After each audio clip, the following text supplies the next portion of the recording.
যাবা না তুমি?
বন্ধুরা মানে আমাদের বাড়ির থেকে এই যে আমাদের বাড়ির থেকে মিনিমাম 20 মিনিট পথ হেঁটে এসেছি। তো এখনও 20-25 মিনিট যাবে গিয়ে আমাদের বাজারে যেখানে দোল পূর্ণিমা হয় না, মানে গান হয়, নাম গান, দোল পূর্ণিমা উৎসব হয় না, সেখানটায় নিয়ে রাখবে। আর দেখো বৃষ্টিও পড়ছে, তো বাড়ির থেকেও টিপটিপ করে বৃষ্টি পড়ছিল, তবুও এসেছিলাম এত দূর। আর তা এরপরেও মানে এইখান থেকে আরও 30 মিনিট মতন ঘুরবে, ঘুরে তারপরে আমাদের বাজারে যাবে। দেখো ঘন কালো মেঘ, টিপটিপিয়ে বৃষ্টি হচ্ছে, তো সেই কারণেই আর গেলাম না। আর অঙ্কিতার ঠাকুমা মানে আরেকটা লজ আছে না আমাদের এখানে, ওই পর্যন্ত দেখাচ্ছি সেটা। তো ওই লজ পর্যন্ত এসেছিলো, সেখান থেকে চলে গেছে। আমি এই বিয়ের পরে প্রথম রথ টেনে এত দূর আসলাম। তো বিয়ের আগে তো ছোটোবেলা থেকে ছোট ছোট রথ নিয়ে আমরা গ্রামে গ্রামে ঘুরতাম। বৃষ্টি এবার জোরে জোরে পড়ছে, তার জন্য ছাতা নিয়ে নিলাম। আর এদিকে দেখো প্রসাদ দিয়েছে। আর কি বলতো, আমরা যখন ছোট ছিলাম, যখন এরকম 1, 2, 3, 4 পড়তাম, তখন থেকে আমরা রথ করি। ছোট্ট করে একটা রথ বানাতাম, বানিয়ে গ্রামে গ্রামে মানে সবারই বাড়ি থেকে চাল ডাল কালেকশন করে মানে একটা মাসির পাতাতাম, মাসিদের বাড়িতে নিয়ে যেতাম, নিয়ে ওখানটা খেতে দিত। যেদিন নিয়ে যেতাম সেদিন খেতে দিত পায়েস বা ভাত বা সয়াবিন আলু যা কিছু দিত। তারপরে ওখান থেকে 7 দিন পরে নিয়ে এসে তো 7 দিন পরে আমাদের বাড়িতে নিয়ে আসতাম। নিয়ে এসে গ্রামের ছোট ছোট বাচ্চা বা বাচ্চাদের ডেকে খাওয়ানো। তো আমাদের গ্রামে তো প্রচুর বাচ্চা ছিল, সবাই মিলে আমরা রথ নিয়ে যেতাম, টানতে টানতে আনন্দ হতো, চাল কালেকশন করতাম। 7 দিন পরে নিয়ে এসে আমাদের বাড়িও খাওয়া দাওয়া হতো। সেই সব দিনগুলোর কথা আজকে খুব না মনে পড়ছে। তো যেদিন যাই সেদিন তো আর ফিরে পাওয়া যায় না। তো আজকে অনেকটা মানে ভালো লাগলো ঠাকুরের রথ টেনে। তো আবার যাব সন্ধ্যের দিকে, বাজারে যাব। যখন রথ আসবে তখন ভালো করে তোমাদের সঙ্গে রথটা দেখাবো, শেয়ার করব। তো রথ টানছিল, তো তার জন্য আমি মানে কাছের থেকে সুন্দর করে দেখাতে পারলাম না ঠাকুরগুলোকে, ঠাকুর দর্শন করাতে পারলাম না তোমাদের ঠিকঠাক করে। তো বাজারে যাব, গিয়ে আমি দর্শন করব আর তোমাদেরকেও দর্শন করাবো। তো আমরা রথ টানতে টানতে অনেকটাই সামনে ছিলাম, সেখান থেকে অনেকটা পিছিয়ে এসে ওই যে ঠাকুরের বেশ কিছুটা ধারে এসেছিলাম। তো তারপরে তো ওই বেরিয়ে এলাম। তো চলো, বৃষ্টি পড়ছে প্রচুর। আর এই যে প্রসাদ দিয়েছে, প্রসাদ খেতে খেতে এখন বাড়ি যাব, বৃষ্টি পড়ছে।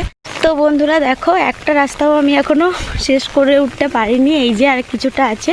আর এই রাস্তাটা না অনেকটা দূর, এই যে এই দেখা যাচ্ছে না, আরও মানে বেঁকে বেঁকে যাচ্ছে। আর এখনও এরকম দুটো, তো এখনও একটা মোড়, দুটো, 3টে মোড় পেরিয়ে আমাদের বাড়ি। তো রাস্তায় দেখো কেউ নেই, আমি একা। তো বৃষ্টি হচ্ছে তার ভিতরে। আর এই যে নদী দেখবে, এদিকে তো আসেই নি আমি কোনোদিন, ঘুরতে দেখাই। এখান দিয়ে নদী একদম পাশে। এই যে দেখো, এই রাস্তাটা কভার করলাম সবে।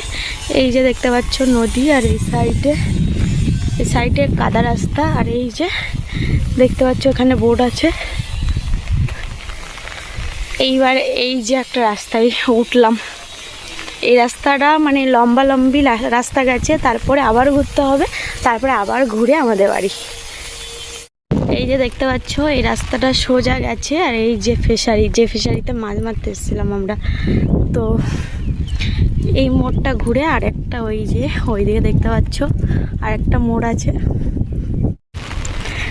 এই যে দেখতে পাচ্ছ একটা মোড়, এই মোড়টা ঘুরে আবার ওই যে ওই মোড়, তারপরে আবার ঘুরতে হবে, তারপরে আমাদের বাড়ি। তো বন্ধুরা ফাইনালি চলে এসেছি বাড়ির ধারে প্রায়। আর রাস্তাটাই দেখো, খগুলো না উঁচু হয়ে আছে, আর পা ব্যথা হয়ে গেছে আমার। তো যাই হোক, এই যে চলে এসেছি প্রায়, দেখতে পাচ্ছ এই যে রিসর্টটা তৈরি হচ্ছে আমাদের বাড়ির প্রায় সামনে।